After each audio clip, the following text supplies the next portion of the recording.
Thanks, Steve. What a night. First of all, it's awesome to have college football back.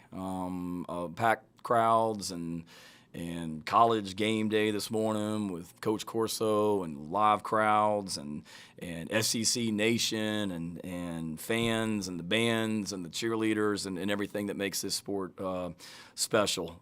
The energy in here tonight was unbelievable. So kudos to our fans. I mean, it's no surprise, but that Gamecock walk was unbelievable. And I've been a part of a lot of walks where there's a lot of people there, but I don't think I've ever been around one that was as loud as that. I mean, that was just straight screaming from the time we got off the buses to the time we walked in the locker room, and that was awesome. The cockpit down there tonight was amazing, so kudos to them and our entire stadium. We appreciate it, and it made tonight extra special. Today's been an awesome day for me personally. Just the emotion of tonight was awesome. I'm so thankful and appreciative for, I haven't even looked at my phone, but just before the game, the amount of text messages I got from people, and thank you if I haven't responded. So many former players that hit me up today, so many high school coaches in South Carolina that texted me good luck, and really appreciate those guys. But what a special night. A lot to build up on, a lot of good, a lot of things to correct, obviously, but so happy for our players. Just told them that in the locker room, that as special as tonight was for me and exciting and whatnot for me personally, the most rewarding part, the most fun was just seeing the smiles on their faces and the joy in that locker room right now. We were always going to celebrate wins, the fun they had out there on the field tonight. I love coaching these guys. I love being the head coach here at South Carolina. And what a way to start it tonight, without a doubt. Kudos to our defense. Pitch a shutout in game one. Big point of emphasis for us was tackling well. I thought we did a fantastic job at tackling. Offense really got better as the game went on, did some nice things in the second half running the football. Nice to see some receivers make some plays, special teams, some of the plays we made with our punt pressure team, being able to kick the ball and things like that was good. Obviously, we got to be a whole lot better. Just, some dumb penalties out there, just some dumb stuff that will get you beat if we don't clean it up and get it fixed. I mean, we got Jaheim pops a long run and on a belly play right up the middle, and we get a holding penalty on the perimeter, which is unbelievable. Get an interception. We got a defensive back that lines up all sides. I mean, we put a big point of emphasis on playing smart football and not beating ourselves. We got to do a better job with that. Had some dumb penalties, the late hit on the punt, and then the blind side block on the punt return. We got to be better about that. That's going to get us beat. But we'll worry about all that tomorrow. We're going to enjoy the hell out of this win tonight and let our players have a great time. We'll come in tomorrow, correct, and we know we got a big challenge next week in Greenville, and can't wait to get busy on that. So with that, I'll take any questions. Ben Portnoy with the first one. Shane, just quick housekeeping. What's Kevin and Luke's status? I know we saw Luke warm up a little bit, but what's their status going forward? Be back. Kevin will be back tomorrow. He was out with an illness tonight, and he'll be back tomorrow. Should be full speed at practice tomorrow night, and we expect Luke to be full speed by the end of the week next Saturday.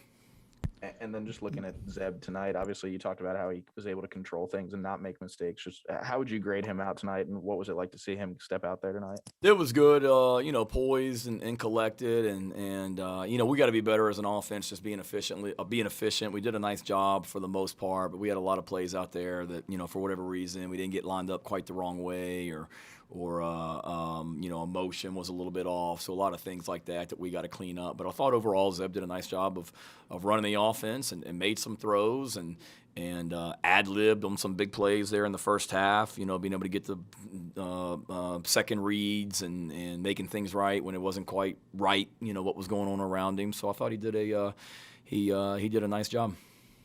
Ben Briner.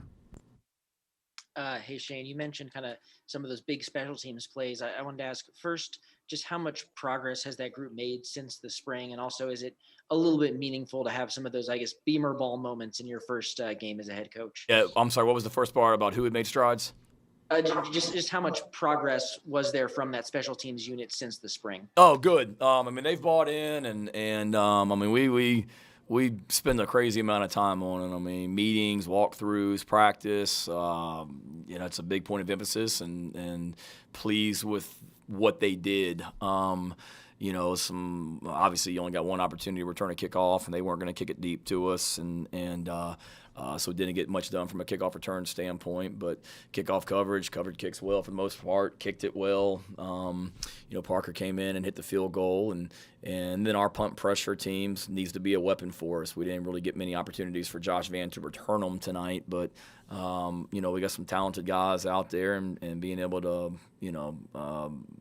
put pressure on the punter and affect punters. So a lot of times, even if you don't block it, just the fact that he feels you back there, it creates some bad punts, which is all about field position, and certainly pleased with their progress since the spring, along with the rest of the team, and got a lot of work to do, a lot of things to correct, but certainly needs to be a weapon for us going forward.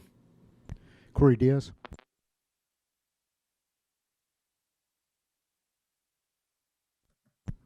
Corey. Hey, Hey, Shane. Can you talk a little bit about the changes that you guys decided to make in the second half on the offensive line there on the left side? What was not working for that group at the start, and then what made you guys make that switch? What made us what? I'm sorry, Corey. Make that switch after halftime. Which switch? Really, all we were doing was just trying to rotate guys in there and things like that. Are you talking about personnel?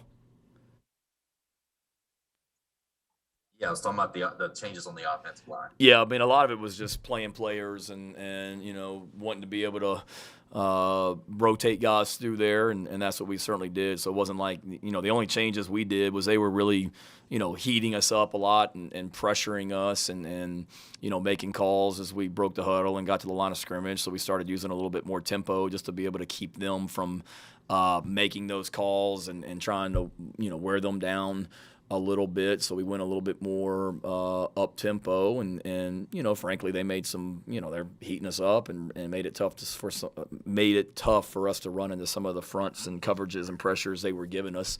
And then personnel wise, all along our plan was to rotate in linemen and keep our guys fresh and things like that. So it wasn't a personnel issue. It was really just if anybody was coming in and out, we just trying to get some fresh bodies in there. Michael and Anna. Shane, I know you mentioned the Gamecock walk and the atmosphere and everything tonight. Just curious, for you on a personal level, what was game day like, waking up this morning? When did you get up? What was it like with your family, with your kids? Just what was it like just knowing, okay, I'm going to be a head coach today for an SEC football team? And when did it really kind of sink in for you? Yeah, it was good question. Slept well, woke up about 6 a.m., I guess. I didn't have to wake up till, I think our first thing we had this morning was at 9:30 with the team, but I was up at 6:30 and wide awake and got up and went for a run, which I usually do on game days, and it's a long day, but it was a long day of sitting around thinking about the game and preparing for what we needed to do tonight. But certainly there was a lot of time to sit around and think about how exciting game day is, and the fact that I'm staying in the same hotel last night that I was with. The last time I was in there was as an assistant coach, and then I'm back as the head coach, and that was pretty cool. And certainly my kids kept me on my toes. I got multiple text messages from my children throughout the day of making sure we were meeting and making sure that we were still working hard and that we weren't letting up on game day and things like that. So they kept me on my toes and wouldn't let me relax. But so thankful to have them here tonight, have my parents, a lot of extended family. As I'm sitting here, I got 3 kids sitting on the floor out here listening to me and watching me do this press conference. But just really, really thankful and fortunate and grateful to be here. And it was really just just a fun night. I was going to make sure, certainly I did what I had to do as the head coach to lead the team and make decisions throughout the night, but I made sure that I was going to also enjoy the heck out of it as well, and I did. Hopefully a better hotel room this time than last time. David Kleininger. Hey, Shane, with the 2-point conversion after the first touchdown, was that always in the plan for this week? Spur of the moment, how did you guys arrive to that decision? Yeah, it's something we've been practicing. Yes, it was planned that first time we scored, we were going to do it. We talked about it this morning in our staff meeting, and we had seen when we kicked when a team kicks an extra point, we had a pretty good idea how they were going to line up to that formation, and felt like we had the numbers, and that's why we did it. It's a way to get 2 points right there, and then it's also good to put that on tape and make teams in the future have to spend time on that as well. Mike Yuva. Shane, after the game, I had a chance to catch up with your father, and he said just how proud he was of you. And, just knowing the journey of a coach, especially trying to be a head coach, what does that mean to you right now? Not to try to get you all sentimental, and I'm sure you'll talk to him more about this game afterwards, but what does that mean to you, being able to go out there? And, I saw you with that big old smile before you ran out to 2001. What are just the emotions going through your head, especially as the son of a coach? Yeah, just that. I mean, I'm being the son of a head coach for my entire life, and now I'm that guy. And there's so many times during the game I'd catch myself like with my arms crossed. My dad did all that all the time, and just having the same mannerisms as him down there on the sideline. And when we had some of those dumb penalties, I could hear him like talking to me, knowing what he was probably saying about some of the dumb penalties we had and getting that fixed and whatnot. But it was pretty cool for, not just him, but my mom and my sister and her family, and a lot of friends from Blacksburg that were here, friends from Oklahoma that came in, and family from Richmond, Virginia, Williamsburg, Virginia, and whatnot. It's been pretty cool just having a lot of people here tonight. Certainly a day I'll never forget. Jeffrey Collins. Shane, you had 2 blocked punts, a couple of interceptions, held the Eastern Illinois to just over 100 yards. Is it fair to call this Beamer Ball Part 2? No, I think it's a pretty good start. Anytime I was telling somebody today, we had a recruit here in town, and he came by the hotel with his dad. He's here on an official visit, and his dad was a longtime player in college and in the NFL, and his dad came up to me and we were talking. He wanted me to tell his son just how many times or how good Virginia Tech was on special teams, and what my dad did as the head coach at Virginia Tech from a special team standpoint. And I told the recruit, that's what, when people talk about Beamer Ball, that's what it was. You have the ability to score on offense, defense, and special teams, no matter who's on the field. And we certainly want to have that mentality. And it was good to see the defense, jump in there. Wow, what a play by Jordan Birch. And the interception. It's a shame that got called back for the offsides penalty. But then what we did with the blocking the punts as well. I mean, that was a fun night. And anytime you can block a punt, anytime you can score on defense, you're probably going to win the majority of the time you do that. So the more that we can do that, the better. And certainly, if you want to call it Beamer Ball 2.0, then that was certainly a good start, and we want to keep it going. Josh Kendall.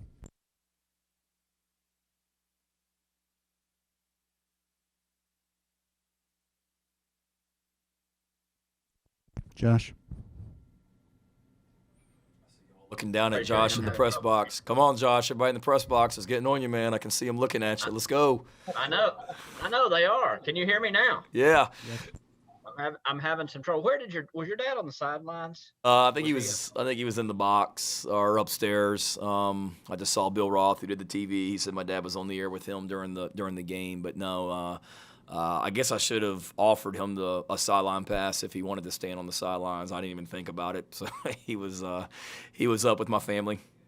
Have you had a chance to talk to him? I did. I saw him on the field after the game. Of course, he's talking to Pete Limbo on the field, our special teams coordinator, talking special teams, of course. And so I had to interrupt their conversation to hug him, and he said congratulations. And then when I came outside of the locker room, he was standing out there visiting with Coach Tanner, and the football coach that he is, he said that was a good opening game, good opening win, and get ready to go next week. So it was very short and sweet and to the point. Ben Portnoy. Thanks, Shane.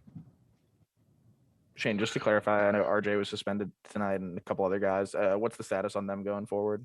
They plan on them being back at practice tomorrow and ready to go next week. They were disciplinary issue that one of the core values in this program is accountability, and we're going to hold our guys accountable for every single thing they do on and off the field. And those guys that weren't in uniform tonight with us are all good young men that will have learned from any mistakes, and they'll be ready to roll next week, assuming they do what they're supposed to do going forward. Michael Sauls. Hey, Coach. Zaquandre White led the team in receiving and rushing yards tonight. Just kind of talk about what the decision was to give him the start and then what his role is going to be going forward. With Zaquandre, really, to me, it's just culmination of what he did in the spring. I mean, Marshawn was out in the spring. Kevin was out pretty much in the spring and didn't do a whole lot. I mean, practiced some, but not like Zaquandre. And Zaquandre, I mean, he was a warrior throughout spring practice and has been throughout the summer and has been throughout preseason camp. So that's why he went out there first. But, what I've said, too, is all along, I mean, a lot of it was going to depend on what the first play of the game was. So, I mean, if we had called something else that we wanted Juju in specifically for or Marshawn, then they would have been out there. But Zaquandre certainly earned that right. And we got 4 really, really, really talented backs. Should get Kevin back next week. Got Marshawn. It was good to see him run around tonight, make some plays. And Juju, certainly a great weapon out there in a lot of ways. So you can't have too many running backs. And we got 4 really, really good ones. And Zaquandre will continue to be a critical piece of that going forward. Last question for Coach goes to Chris Lowe. Shane, how did you think that Zeb, with everything that went on this week and all that was out there, just handled the entire situation coming to this game all the way through? He's been 3 quarters. Yeah, no, I think he's been fantastic. Just very mature, and that's what you expected. Like we were talking about it in our staff meeting this morning. I mean, I think you guys have the 2 deep in front of you, but I think there were 11 guys tonight that are listed on the 2 deep as a starter or backup that had never been in a South Carolina uniform before. And that's your starting quarterback, that's your backup quarterback, that's your starting nickel, that's your starting corner. And you worry about some of those other positions, but I didn't even worry once about the quarterback. He's just very cool and calm and collected and confident and poised and just very easy going. I mean, we were talking at the hotel, he and I were today, about his dad's game last night and his dad's win. And there's not too much that he hasn't seen, and he was very confident. I thought he handled himself great, and credit to him, because I said it before, that's not an easy situation that he came into, where a few weeks ago he's a coach, and then all of a sudden he's got to go down into the locker room and become a player. And the way that our players have embraced him and the way that he played tonight, really, really proud of him.